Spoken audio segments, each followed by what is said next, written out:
देखिए, यहाँ पर हमारी थायराइड ग्रंथि होती है और कुछ रीज़न होते हैं जिसकी वजह से वो काम नहीं करती है या वहाँ कोई प्रॉब्लम आ जाती है, जिससे कि यहाँ पर थायरॉक्सिन नामक हार्मोन है वो कम हो जाता है। फिर हमें वो बाहर से लेना पड़ता है। ये एक एंडोक्राइन ग्लैंड है जिसकी ज़रूरत हमें बहुत अधिक समय समय पर होती है। दैनिक के क्रियाकलाप जो कि रूटीन वर्क होता है उसके लिए हमें इसकी बहुत ज़रूरत पड़ती है। जब भी लेडीज़ में ये बहुत ज़्यादा पाई जाती है और प्यूबर्टी के टाइम पर, प्रेगनेंसी के टाइम पर या मेनोपॉज के टाइम पर इसकी हमें कमी अधिकतर देखने को मिलती है। या तो ये कम हो जाता है या अधिक हो जाता है। इससे रिलेटेड 3 प्रकार के रोग पाए जाते हैं, जिसमें पहला हम गॉइटर के नाम से जानते हैं, दूसरा हाइपरथायराइडिज्म और हाइपोथायराइडिज्म। गॉइटर एक ऐसा रोग है जिससे हमारे गले के जो नोड्यूल्स होते हैं उसमें प्रॉब्लम आ जाती है, उसमें बहुत सारी सूजन आ जाती है और कई बार आप उसको सामने से देख सकते हैं। उसमें काफ़ी आपको स्वेलिंग देखने को मिल सकती है और कई बार वो नहीं भी देखने को मिलती है, लेकिन आप स्किन से पहचान जाते हैं। स्किन भी बहुत ड्राई हो जाती है। तो ये एक एक करके आपके सारे अंगों पर बहुत ही बुरा प्रभाव डालती है। तो इस रोग में आपको बहुत से सिम्टम्स देखने को मिल सकते हैं, जैसे चिड़चिड़ापन आ जाता है या कभी भी रोना आ सकता है, उदासी आ सकती है, बॉडी वीक हो सकती है, कमज़ोर हो जाते हैं, हमारी मेमोरी पे इसका बहुत असर पड़ता है, याददाश्त कम हो सकती है। बेसिकली ये माइंड पर बहुत प्रभाव डालती है और हमारे मानसिक संतुलन में भी प्रॉब्लम आ सकती है। वज़न कम होना इसमें देखा जाता है, आपका वज़न भी कम हो सकता है। दूसरा प्रकार का रोग है जो कि एंडोक्राइन ग्लैंड से हो सकता है, वो है हाइपरथायराइडिज्म।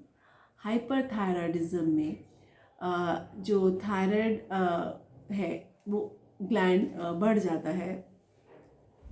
इसमें आपका हार्मोन बढ़ जाता है और इसके बढ़ने से क्या होता है कि आपको फिर वही सब प्रॉब्लम्स होती हैं। इसमें आपका वेट बहुत जल्दी से लॉस हो जाता है।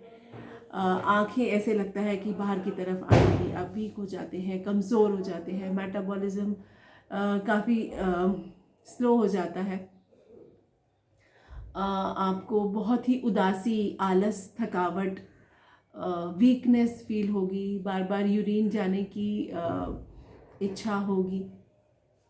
इसी प्रकार से जो हाइपोथायराइडिज्म है उसमें आपका वेट बढ़ जाता है। इन दोनों में यही फ़र्क है कि हाइपर में वेट कम होगा और हाइपो में वेट बढ़ेगा। इसमें आपका अचानक से ही 2, 3, 4, 5 या इससे भी ज़्यादा केजी वेट बढ़ सकता है। आपको बहुत ही आलस का अनुभव होगा, आपको लगेगा कि आप लेटे ही रहें, कुछ भी काम ना करें। हाँ, दोनों ही में आपके हेयर फॉल में देखने को मिल सकता है कि बालों में रूखापन आ सकता है, हेयर फॉल हो सकता है, होता ही है इसमें। इसके अलावा आपको स्किन ड्राई बहुत ज़्यादा होगी, आपकी स्किन ड्राई रहने लगेगी, खुश्की रहने लगेगी, आपका किसी काम करने में मन नहीं लगेगा, आप सोचते ही रहेंगे, ऐसे ही बैठे बैठे उदास होने लग जाएंगे। एक तो वेट बढ़ गया उससे भी, और आपका मेटाबॉलिज्म रेट जो है वो बहुत स्लो हो जाता है, आपका डाइजेशन पावर वीक हो जाता है, आपको बहुत अधिक खाने की इच्छा नहीं होती है। आपको जोड़ों में अकड़न की प्रॉब्लम की, पेन की, ये सब प्रॉब्लम हो सकती है। आपकी नब्ज़ स्लो चलने की समस्या आपको देखने में मिल सकती है, जी मिचलाना आपको मिल सकता है, कुछ भी खाएंगे मॉर्निंग सिकनेस फील हो सकती है। आप इसकी जांच करा सकते हैं, कुछ तो आपको खुद ही पता चल जाएगा। अगर आपका वेट बहुत ही जल्दी से कम हुआ है या बहुत ही जल्दी से बढ़ा है तो आप अपने थायराइड टेस्ट प्रोफाइल की जांच ज़रूर कराएं। T3, T4, TSH इन तीनों की ही जांच कराएं, जिससे कि आपको पता चल जाएगा कि ये बढ़ा हुआ है या कम है। अब जानते हैं कि इसके कारण क्या होते हैं। देखिए, एक आयोडीन की कमी इसका प्रमुख कारण है।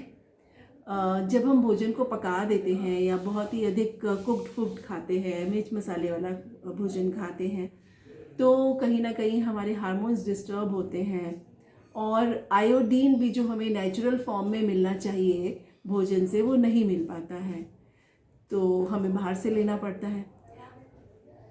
इसके साथ साथ अगर हम बहुत सेडेंट्री लाइफस्टाइल है हमारा, हम कुछ भी वर्कआउट नहीं करते हैं, आलस भरा जीवन जीते हैं, खान पान ठीक नहीं रखते हैं, और बहुत ही ज़्यादा चिंता, तनाव या स्ट्रेस लेते हैं, तो ये भी इसका एक बहुत ही बड़ा रीज़न है। क्योंकि आपने देखा होगा कि थायराइड की प्रॉब्लम ज़्यादातर लेडीज़ को होती है, क्योंकि वो बहुत ज़्यादा स्ट्रेस ले लेती हैं। पर्टिकुलर हाउसवाइफ जो होती हैं वो घर में रह के अपना स्ट्रेस रिलीज़ भी नहीं कर पाती हैं, और क्योंकि सब लोग आके अपना अपना उनके ऊपर सब निकालते जाते हैं और वो नहीं निकाल पाती है, तो वो अंदर ही अंदर जो उनके रह जाता है स्ट्रेस, तो स्ट्रेस को निकालना बहुत ज़रूरी है, किसी भी फॉर्म में निकालिए। और मैं ये आपको एक बहुत अच्छा तरीका बताऊंगी कि आप मेडिटेशन कीजिए। मेडिटेशन से आपको तनाव होगा ही नहीं। डिटेल में इसके बारे में बाद में बताऊंगी। तो फिलहाल मैंने ये रीज़न बताए आपको थायराइड होने के। अब जानते हैं हम इसको क्योर कैसे करें। अब हो ही गया है तो हमें इसे क्योर भी ज़रूर करना है। एक तो आप इसकी मेडिसिन ले सकते हैं जो आपको दी जाती है एलोपैथी में, इसकी एल्ट्रॉक्सिन, और दो जो मेडिसिन जो होती है वो आप ले सकते हैं thyroxine, according to your thyroid कि आपको कौन सा वाला है।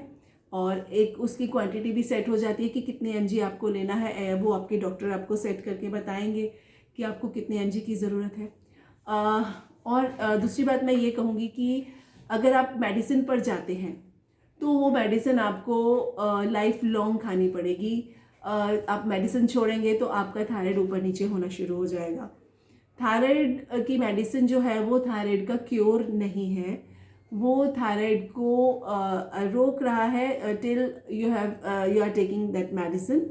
That is not the preventive method for thyroid.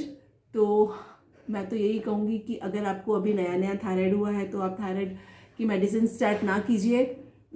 उसके लिए आप कुछ अपना प्राकृतिक चिकित्सा जा सकते हैं या आयुर्वेद में जा सकते हैं, जो कि आपके थायराइड को ठीक करेगा। और सबसे बेस्ट जो मैं बताऊंगी वो है योगा प्राणायाम आप कीजिए तो आपकी थायराइड की समस्या बहुत जल्दी ठीक हो जाएगी।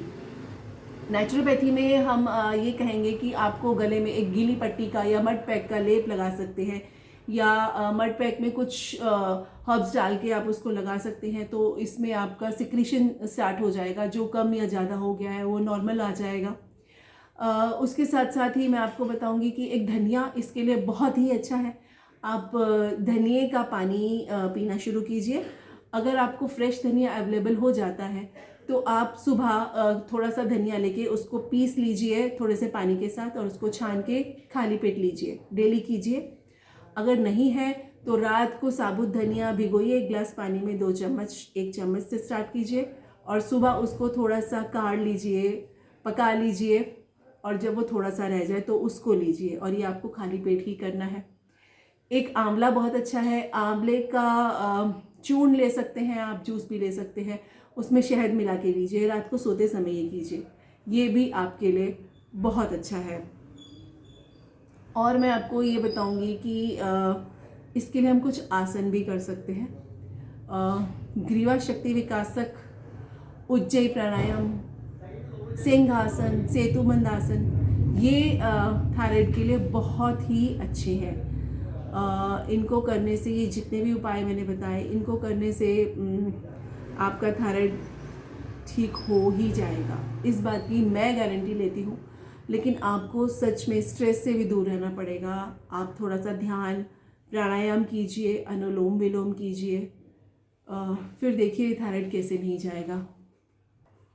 जैसे ही आपको थायराइड का पता चलता है, स्टार्टिंग के कुछ दिन आप रस पे रहें, आप फ्रूट के और वेजिटेबल के रस पे रह सकते हैं। आपको गाजर, चुकंदर, आंवला, पालक, पत्ता गोभी, इसके जूस बहुत फ़ायदा करेंगे। अगर आप 2 दिन इसके जूस पे रहते हैं, 2 से 3 दिन, और अगले कुछ दिनों तक आप फलों का सेवन करें 2-3 दिन तक, उसके बाद आप धीरे धीरे अपने नॉर्मल आहार पर आइए, तो आप खुद ही देखेंगे, आपको अच्छा लगने लगेगा। आप देखेंगे आपका हार्मोन्स जो है, एंडोक्राइन ग्लैंड, वो बिल्कुल संतुलित होती चली जाएंगी।